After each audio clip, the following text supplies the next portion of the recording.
வணக்கம். பரபரப்பு மீடியா செய்திகளுக்காக நான் நிரோஷன்.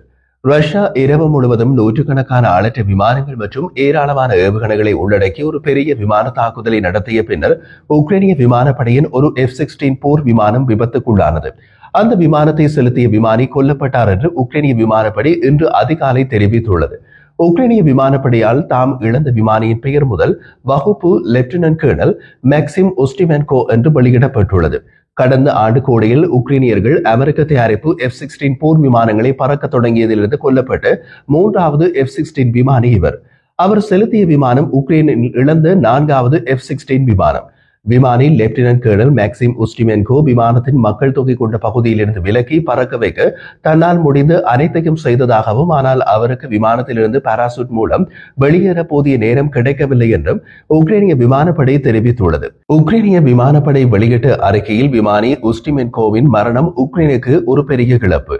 உக்ரைனிய விமானப்படை உயர்மட்ட விமானிகளில் ஒரு சில எண்ணிக்கையிலானவர்கள் மட்டுமே உக்ரைனின் மிகவும் மேம்பட்ட போர் விமானமான F-16 விமானங்களை பறக்க பயிற்சி பெற்றுள்ளனர். இந்த விமானிகள் மிகவும் சிறப்பு வாய்ந்த பயிற்சியை மேற்கு நாடுகளில் முடிக்க பல மாதங்கள் ஆகும் என்று குறிப்பிடப்பட்டுள்ளது.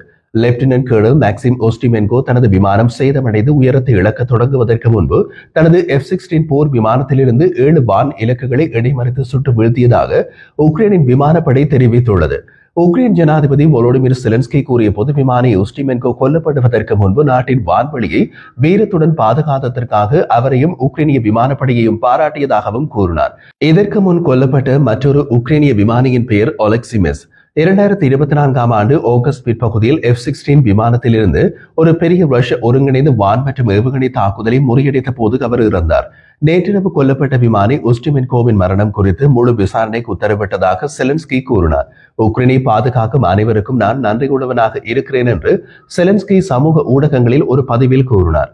உக்ரைனிய அதிகாரி ஒருவர் நேற்றிரவு ரஷ்யா நடத்திய வான் தாக்குதலை போர் தொடங்கியதிலிருந்து உக்ரைன் மீது நடத்தப்பட்ட மிகப்பெரிய வான் தாக்குதல்கள் என்று விவரித்தார். ரஷ்யா ஒரே இரவில் 477 ஆளற்ற விமானங்கள் மற்றும் டிகோய்களையும் 4 கின்சான் ஹைப்பர்சோனிக் ஏவுகணைகள், 7 குறுகிய தூர பாலிஸ்டிக் ஏவுகணைகள், 41 KH-101 குரூஸ் ஏவுகணைகள், 5 கலிபர் குரூஸ் ஏவுகணைகள் மற்றும் 3 விமான எதிர்ப்பு வழிகாட்டப்பட்ட ஏவுகணைகளையும் ஏவியதாக உக்ரைனிய அதிகாரிகள் தெரிவித்தனர். இன்று அதிகாலை வரை 6 வெவ்வேறு இடங்களை நோக்கி தாக்குதல் நடத்தியதாக தெரிவிக்கப்பட்டுள்ளது. நேற்று ஞாயிற்றுக்கிழமை பிற்பகலில் ரஷ்யா புதிய வகை வழிகாட்டப்பட்ட குண்டை பயன்படுத்தி உக்ரைனிய நகரம் டெனிப்ரோவை தாக்கியதாக இணையத்தில் தகவல்கள் வெளியாகின. அது என்ன புதிய ரக ஆயுதம் என்ற குழப்பம் இணையத்தில் பரவலாக காணப்பட்டது. உக்ரைனிய விமானப்படை பின்னர் நேற்று நள்ளிரவுக்கு முன் வெளியிட்ட விளக்கத்தில் ஒரு ரஷ்ய விமானப்படை விமானம் Crom-E1 ஏவுகணை குண்டை உக்ரைனிய நகரம் டெனிப்ரோவை தாக்க ஏவியதாக தெரிவித்தது.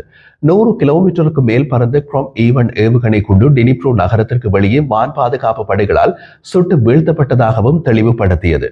டெனிப்ரோ பெட்ரோவாக்ஸ் பிராந்திய ஆளுநர் செர்கி லைசாக்கும் வெடிப்பு குறித்து கருத்து தெரிவித்தார். வான் பாதுகாப்பு செயற்பாட்டை உறுதிப்படுத்தினார் மற்றும் நவீன Crom-E1 ஏவுகணை குண்டை இடைமறித்ததற்காக உக்ரைனிய வான் பாதுகாப்பு பிரிவுகளுக்கு நன்றி தெரிவித்தார். ரஷ்யா உக்ரைனுக்கு எதிராக தனது Crom-E1 கலப்பின வெடிப்பொருட்களை பயன்படுத்துவது இது முதல் தடவை அல்ல. ஆனால் ரஷ்யா Crom-E1 கலப்பின வெடிப்பொருட்களை பயன்படுத்தி தாக்குதல்களை நடத்துவது மிக மிக அரிதாகவே உள்ளது. குறைந்தபட்சம் பொதுவெளியில் Crom-E1 கலப்பின வெடிப்பொருட்களின் உடைந்த துண்டுகள் முதலில் 2023ஆம் ஆண்டு மார்ச் மாதத்தில் உக்ரைனில் அடையாளம் காணப்பட்டன.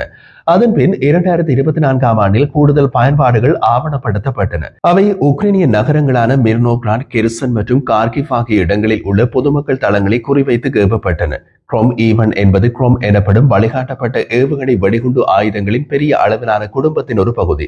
இதில் Crom-E2 கிளைட் குண்டும் அடங்கும். Crom-E2 கிளைட் குண்டு வகைக்கு இயந்திரமில்லை, அதற்கு பதிலாக விரிவாக்கப்பட்ட வெடிப்பு முனை உள்ளது.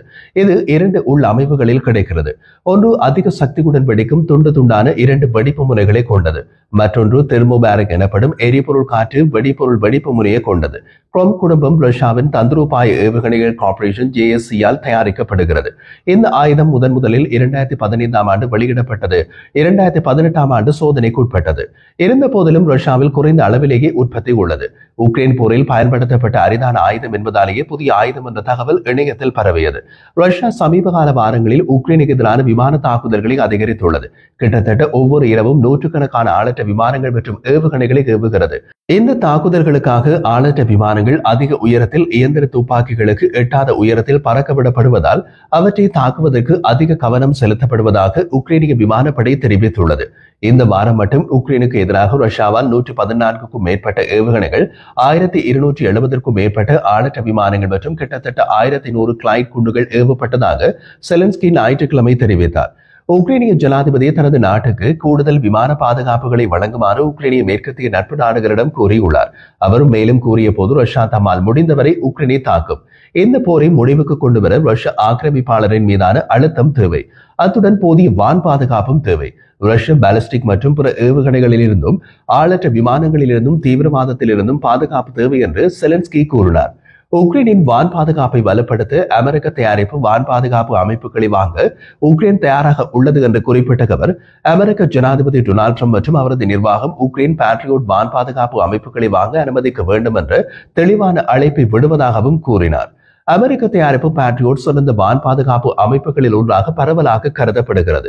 உக்ரைனின் பிற நட்பு நாடுகளால் தயாரிக்கப்பட்ட பிற அமைப்புகள் இருந்தாலும் மேம்பட்ட ஹைப்பர்சோனிக் மற்றும் பாலிஸ்டிக் ஏவுகணைகளுக்கு எதிரான பாதுகாப்பை பொறுத்தவரை வேறு வான் பாதுகாப்பு சாதனங்கள் எதையும் பேட்ரியோட் வான் பாதுகாப்பு அமைப்புகளுடன் ஒப்பிட முடியாது. உக்ரைனில் அமெரிக்காவில் தயாரிக்கப்பட்ட பேட்ரியோட் வான் பாதுகாப்பு அமைப்புகள் சுமார் 6 இருப்பதாக அறியப்படுகிறது. இருப்பினும் சரியான எண்ணிக்கை மற்றும் அவற்றின் இருப்பிடங்கள் மிகவும் ரகசியமாக பாதுகாக்கப்படுகின்றன. உக்ரைனின் வான் பாதுகாப்பில் பேட்ரியோட் வான் பாதுகாப்பு அமைப்பு ஒரு முக்கிய பங்கை வகிக்கிறது. மில்லியன் கணக்கான பொதுமக்களை ரஷ்ய ஏவுகணைகளில் இருந்து பாதுகாக்கின்றது. ஆனால் உக்ரைனுக்கு அமெரிக்க ராணுவ உதவியை நிறுத்தப் போவதாக ட்ரம்ப் தொடர்ந்து அச்சுறுத்துவதால் உக்ரைனிடம் பேட்ரியோட் வான் பாதுகாப்பு அமைப்புகளுக்கான ஏவுகணைகள் தேர்ந்து போகும் அபாயம் உள்ளது. மாஸ்கோவால் ஏவப்பட்ட 211 ஆளற்ற விமானங்கள் மற்றும் 38 ஏவுகணைகளை நேற்று ஒரே இரவில் சுட்டு வீழ்த்தியதாக உக்ரைனிய விமானப்படை தெரிவித்துள்ளது. ரஷ்ய பாதுகாப்பு அமைச்சு உக்ரைனின் ராணுவ தொழில்துறை வளாக வசதிகள் மற்றும் எண்ணெய் சுத்திகரிப்பு நிலையங்களை குறிவைத்து தாக்குதல்கள் நடத்தப்பட்டதாக கூறியது. ஆனால் பொதுமக்கள் உள்கட்டமைப்பு வசதிகள் தாக்கப்பட்டதாக உக்ரைனியர்கள் தெரிவித்தனர். ரஷ்ய வான் தாக்குதல்களில் மத்திய உக்ரைனிய நகரமான ஸ்மிலாவில் ஒரு குழந்தை காயமடைந்ததாக உக்ரைனிய ஜனாதிபதி வோலோடிமிர் செலன்ஸ்கி தெரிவித்தார். ஸ்மிலாவில் மேலும் 5 பேர் காயமடைந்ததாகவும் ஒரு கல்லூரி மற்றும் 3 கட்டடங்கள் சேதமடைந்ததாகவும் உக்ரைன் அரசு அவசர சேவை தெரிவித்துள்ளது. நேற்றிரவு ரஷ்ய தாக்குதல்களில் 3 9 மாடி கட்டடங்கள், தனியார் வீடுகள் மற்றும் கார்கள் கணிசமாக சேதமடைந்தன. அதேபோல் 4 கல்வி நிறுவனங்கள் மற்றும் ஒரு மனநல மருத்துவமனையும் சேதமடைந்ததாக சிர்காசி பிராந்திய ராணுவ நிர்வாகத்தின் தலைவர் இகோர் தபரேட்ஸ் தெரிவித்தார். ரஷ்யா 2022ஆம் ஆண்டு பிப்ரவரி மாதத்தில் தனது அண்டை நாடான உக்ரைன் மீது முழு அளவிலான படையெடுப்பை தொடங்கியது. ஜனாதிபதி டொனால்ட் ட்ரம்ப் தான் மீண்டும் தேர்ந்தெடுக்கப்பட்ட 24 மணி நேரத்திற்குள் 2ஆம் உலக போருக்கு பின்னர் ஐரோப்பாவின் மிகப்பெரிய போரை முடிவுக்கு கொண்டு வருவதாக உறுதியளித்தார். ஆனால் இதுவரை ஒரு ஒப்பந்தத்தை எட்ட தவறிவிட்டார். மார்ச் மாதத்தில் அமெரிக்க முன்மொழிவுக்கு உக்ரைன் ஒப்புக்கொண்டது. ஆனால் ரஷ்யா அதற்கு ஒப்புதல் அளிக்கவில்லை. போர் நிறுத்த பேச்சுவார்த்தைகளின் போது ரஷ்ய ஜனாதிபதி விளாடிமிர் புட்டினை வெளிப்படையாக விமர்சித்து குறை கூற தொடங்கியுள்ளார் ட்ரம்ப். ஹேக்கில் நடந்த செய்தியாளர் சந்திப்பின் போது ட்ரம்ப் போர் நிறுத்த ஒப்பந்தம் குறித்து பேச்சுவார்த்தை நடத்துவது மக்கள் நினைப்பதை விட கடினமாக இருந்தது என்று கூறினார். மேலும் தெரிவித்த அவர், விளாடிமிர் புட்டின் மிகவும் கடினமாக இருந்தார். அத்துடன் வெளிப்படையாக சொன்னால் செலன்ஸ்கியுடன் எனக்கு சில சிக்கல்கள் இருந்தன என்று அவர் கூறினார். உக்ரைன் மீதான ரஷ்ய ஏவுகணை மற்றும் ஆளற்ற விமான தாக்குதல்கள் அவ்வப்போது உக்ரைனின் எல்லையை ஒட்டிய போலந்து மற்றும் ரொமேனியா போன்ற நேட்டோ நாடுகளிலும் அச்சுறுத்தலை ஏற்படுத்தியுள்ளன. போலந்து ராணுவத்தின் கூற்றுப்படி 3 ஆண்டுகளுக்கு மேலாக ரஷ்ய ஏவுகணைகள் அவ்வப்போது எல்லை கடந்து போலந்தின் வான் பகுதிக்குள்ளும் செல்கின்றன. நேட்டோ உறுப்பினர்கள் கூட்டாக கூட்டணி நாடுகள் மீதான தாக்குதல்களுக்கு முழு பலத்துடன் பதிலடி கொடுக்க கடமைப்பட்டுள்ளனர். நேட்டோ வான்வெளியில் நுழையும் ஆளற்ற விமானங்கள் மற்றும் ஏவுகணைகள் இதுவரை கூட்டணி மீதான தாக்குதல்களாக கருதப்படவில்லை. நேட்டோவின் கிழக்கு ஐரோப்பிய நாடுகளில் பல மாத சுழற்சி வான்காவல் பணியை மேற்கொள்ள பிரிட்டிஷ் மற்றும் ஸ்வீடிஷ் விமானங்கள் ஏப்ரல் தொடக்கத்தில் போலந்துக்கு அனுப்பப்பட்டன. அவ்வப்போது எல்லை கடந்து போலந்து வான் பகுதிக்குள்ளும் செல்லும் ரஷ்ய ஆளற்ற விமானங்கள் மற்றும் ஏவுகணைகள் பிரிட்டிஷ், ஸ்வீடிஷ் மற்றும் போலந்து விமானப்படைகளின் விமானங்களால் சுட்டு வீழ்த்தப்படுகின்றன.